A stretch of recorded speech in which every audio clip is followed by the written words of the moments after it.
যে টপিক হলো ব্ল্যাক সাকিবকে রোস্ট করা। আর আগেই বলে রাখি, আমার কোনো কারোর সাথে পার্সোনাল শত্রুতা নেই, এটা জাস্ট এন্টারটেইনমেন্ট পারপাস।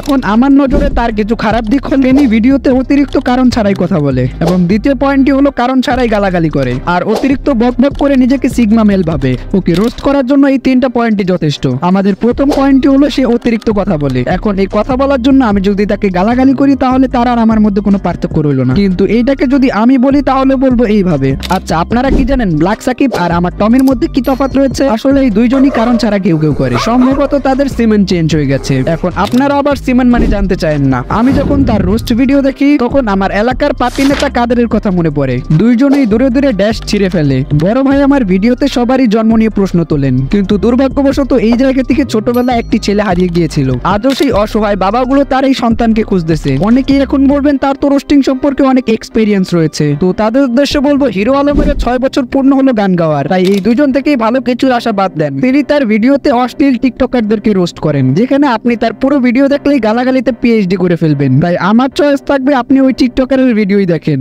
অন্তত নিজের বংশের পরিচয় ঠিক রাখতে পারবেন। ওকে, আজকের এই ভিডিওটি এ পর্যন্তই।